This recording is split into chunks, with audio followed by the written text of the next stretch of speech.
First and foremost, I want to talk about my mom. She can't make it today. She appreciates all the support. Even though she's not here, her heart's with all of you, and she's smiling somewhere wherever she is.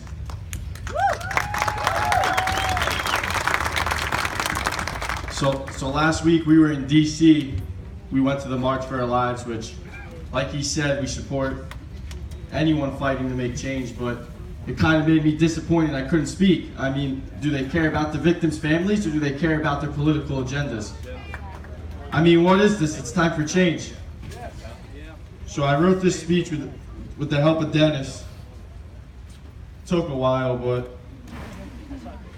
at least I could say it now. So on Valentine's Day, I had my heart broken. We all did. And there's too much sad irony in that to ignore. So today, instead of being able to speak in our nation's capital, I will be speaking at our home in Meadow's honor. As they listen to every word we say, I want to speak about our broken hearts and what we can do as a country to turn this heartbreak into a mission worth fighting for. In my heart, I know this is not a mission driven by politics, nor should it be dictated by the left or the right.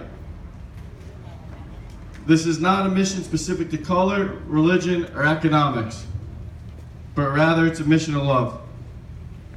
It's a mission of safety built upon a foundation filled with common sense and fueled by a common denominator that could bring together every American across this great country. Yeah! Right. The one common denominator we all share is a desire to live. We all want to live to the greatest possible, live the greatest life possible. My sister, Meadow Pollack, was living an amazing life filled with love, passion, dreams, family, and fun. She had so much to offer this world. She had so much ahead of her. But because we as a school, and we as a community, and we as a society, and we as a state, and we as a nation failed to protect her, my baby sister is no longer part of this occasion we call life.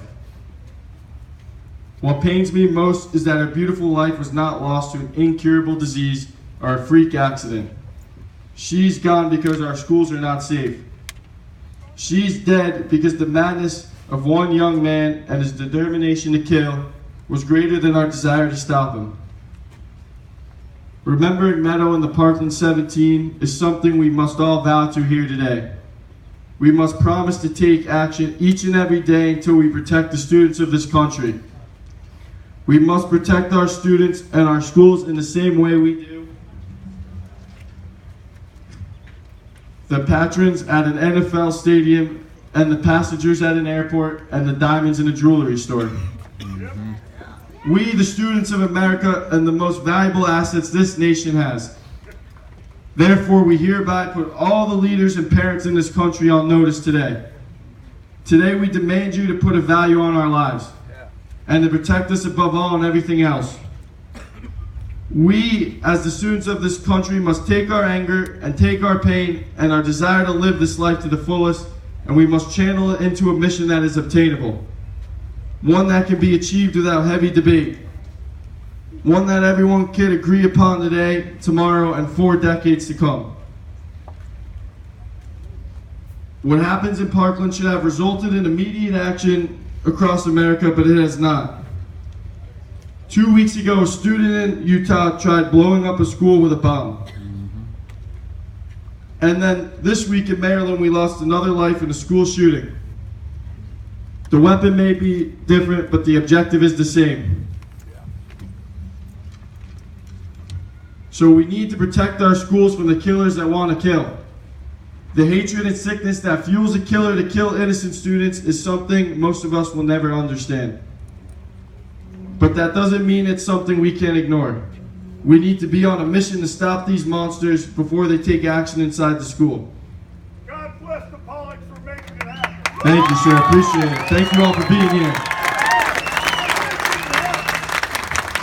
We need to be on a mission to stop these monsters before they take action in our school. We must demand our leaders to help those who are sick but we also demand that they protect those of us who are not. In closing, I ask you to say my sister's name to yourself. It's such a beautiful name. Meadow. Yep, Meadow. Meadow. Meadow.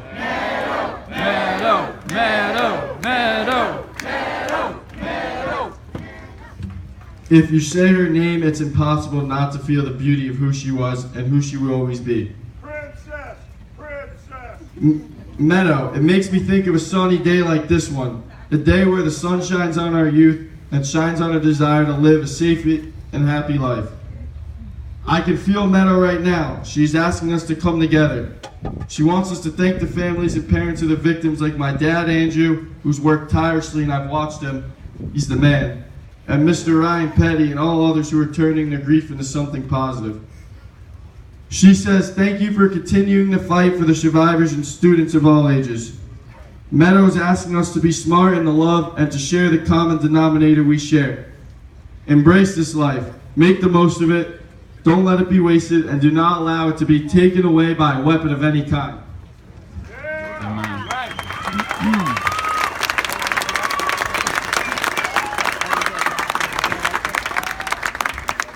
job, my young brother. To my sister Meadow, who's up in heaven, I promise you here today that the dad and I, along with millions of people at our side, will do our part in making schools safe so that this never happens again.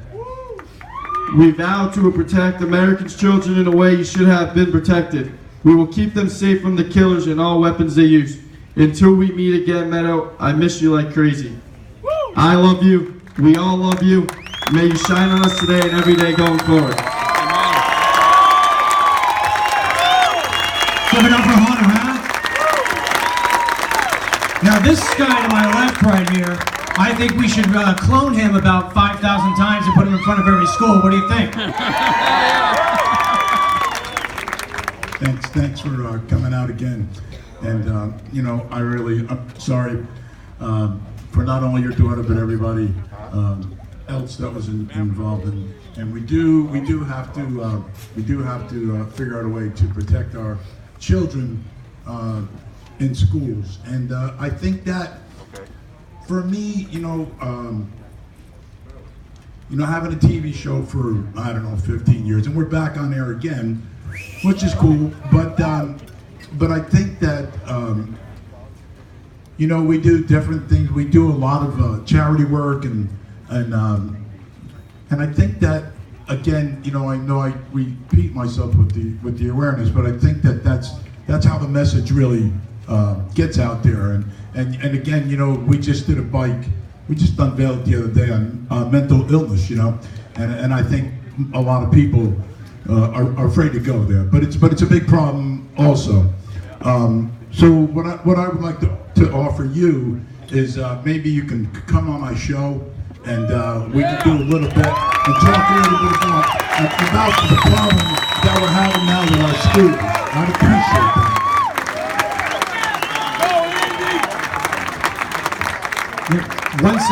One second. Who's up now? All right. We have 2 more people gotta listen to. Hold on one second.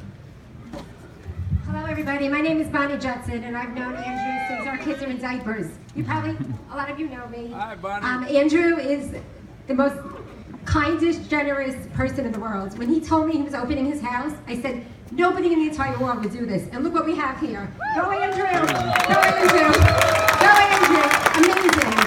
We put this together in 2 weeks. I had 4 other people working with me. We got this done, and this is it. So you know what? Wow. Now it's time to give back. We're building this playground in memory of our beautiful Meadow, and we just received a $5,000 check from Kendra.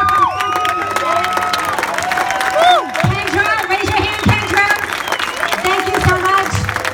We have another $1,000 from Marcy Butters. We have from the Valcos $500. We'll make a donation. Come see me. Come see Andrew. Come see Julie, Hunter, anybody that's involved. And thank you so much for being here, and let's make a difference. Yes. And also, wait. We have an amazing silent auction here with great stuff. We have a Key West vacation. We have the finest steakhouses. We have artwork given by a very good friend of Andrew's. We have liquor. We have all kinds of different stuff. So make a difference. make a donation and make us happy. Yeah, man, let's get this park built. Let's do it for the community and all the other victims. Okay, so now I have a young gentleman here that reached out to me on my messenger, and he's been putting in hundreds of hours of paperwork looking into the school board and Superintendent Runcie. So I'm going to introduce him because when is that? April 10th, we're going to be at that school board meeting for Broward. And we're going to ask, we got a lot of questions to ask. A lot of questions. Okay, so I'm going to give this microphone to this young man who, don't let it fool you. This kid is very bright. He's incredible. Okay? So this is Kenneth Preston. Give it up. Thank you for that overly generous introduction, Mr. Pollack. So, in essence, over the course of the last month, I've been conducting my own investigation of the conduct of the school board, the superintendent, and a number of the officials that were tasked with keeping our students safe on Valentine's Day. The things I discovered were twofold. One, our schools are not safe. And then, in addition to that, we found that there are a whole lot of officials who have a whole lot of things to answer for.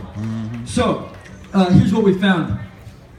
We as the taxpayers in 2014 allocated about $100 million to Broward County schools to fortify and protect our schools. In the last 4 years, less than 5% of that has been spent. In that same time, our superintendent moved forward with reintegration programs as well as school discipline reform programs, which work twofold. First, student arrest rates were dropped with unfunded mandates that burden teachers. Second, transition students from incarceration back into the traditional school system. Now, both of those sound great if you don't think about it, right? But unfortunately, what happened is the result is that crimes, including felonies and violent felons, continue to be reintegrated into our school system. And I have officials, experts, and statistics to testify to those facts. So obviously I was a little concerned, so I reached out to Mr. Pollack. I had reached out to hundreds of people.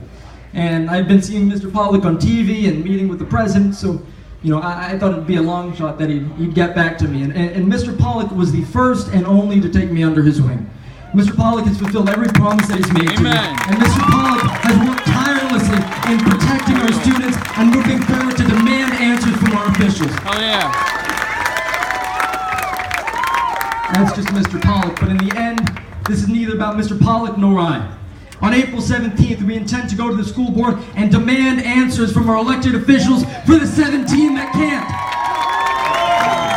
April 10th, yeah. There are questions that we will ask that if we don't, no one will provide the answers to. Change that we demand that if we don't, no one will provide. So I hope to see all the parents that have students here, any members of Broward County who are concerned about the safety of their students, and anybody who's interested in seeing the evidence that we have to bring forth on the 10th to come out. April 10th at the school board, we hope to see you all there. Thank you so much. Thank everybody. I want to thank all the volunteers. My buddy Chef Ralph Pagano's here, is working hard. All this. Go get some drinks, chill out. We got music, we got 2 more bands playing. And I want to thank Paulie for coming.